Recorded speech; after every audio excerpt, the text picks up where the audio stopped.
మహబూబ్నగర్ లో బీజేపీ నిర్వహిస్తున్న విజయ సంకల్ప సమ్మేళనంలో కేంద్ర మంత్రి కిషన్ రెడ్డి మాట్లాడుతున్నారు. లైవ్ చూద్దాం. ఏం చేశాడంటే ఒక డిఎస్పీని సిఐగా డిమోషన్ చేశాడు. ఎంత దుర్మార్గంగా రోజు బీఆర్ఎస్ పార్టీ వివరించిందో మనకు తెలుసు. భార్య భర్తలు ఫోన్ మాట్లాడుకుంటే ఆ రోజు కేసీఆర్ ప్రభుత్వం ఫోన్ ట్యాపింగ్ చేసి విన్నది.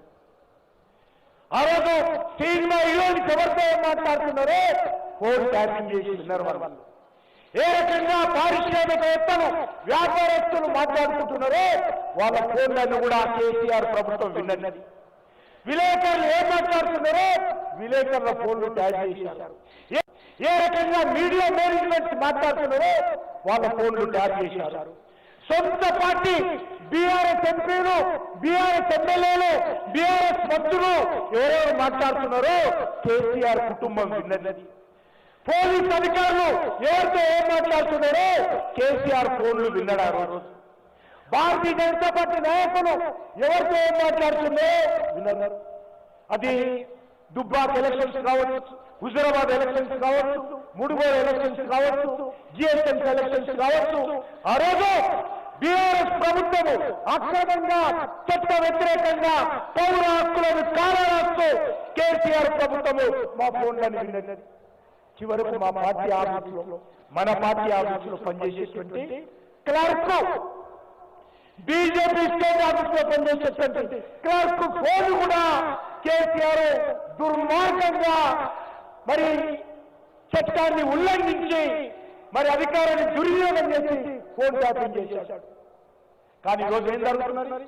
సీరియల్, టీవీ సీరియల్ వస్తుంది కదా సందేశం అంటే, లేకపోతే రోజు కూడా కొన్ని సీరియల్స్ వస్తాయి. ఆ సీరియల్ లాగా ఒకరోజు కేటీఆర్ నోటీసులు ఇస్తారు, వారం 10 రోజులు. ఇక వస్తున్నారు, నోటీసులు ఇస్తాము, విచారిస్తున్నాము, వాళ్ళు మాట్లాడతారు, వీళ్ళు మాట్లాడతారు. హరీష్ రావుకు నోటీసు వస్తుంది, ఇక్కడ మాట్లాడతారు. చివరకు కేసీఆర్ కి నోటీసు వస్తుంది, మాట్లాడతారు. చర్యలు ఉండవు. కానీ చాలా గొప్ప పని చేసేసిండు రేవంత్ రెడ్డి. ఏంటంటే ఒక డిఎస్పీ అధికారిని సిఐగా చేసింది, కేసులు గడపడి చేసేసింది. అందుకే ఈ రెండు పార్టీలు ఒకటే, దొందే కుటుంబ పార్టీలే. బీఆర్ఎస్ పార్టీ, కాంగ్రెస్ పార్టీకి ఈ రెండు పార్టీలకు బుద్ధి చెప్పాలా?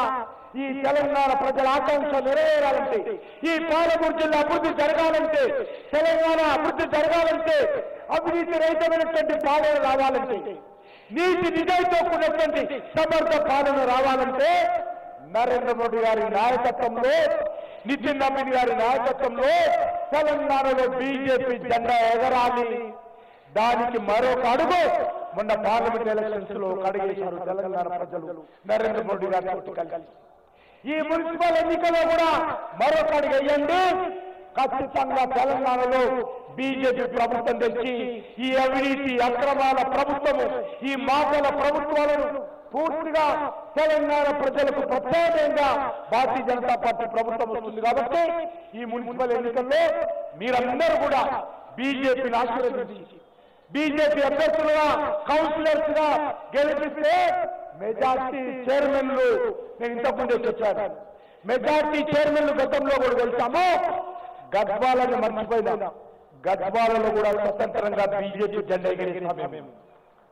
గద్వాలలో కూడా మున్సిపాలిటీలో ఈసారి ఇవన్నీ మున్సిపాలిటీలలో భారతీయ జనతా పార్టీ జెండా ఎగరేయాల్సిందిగా నేను నిన్న కాకుండా కేంద్ర ప్రభుత్వం బడ్జెట్ పెట్టింది. Railway high speed elevated corridor ఇక్కడి నుంచి పోతుంది. 50,000 కోట్ల రూపాయలు ఒక్క పాలమూరు జిల్లాలోనే ఆ ఒక్క రైల్వే ఎలివేటెడ్ కారిడార్ కోసం ఖర్చు పెడుతున్నాము.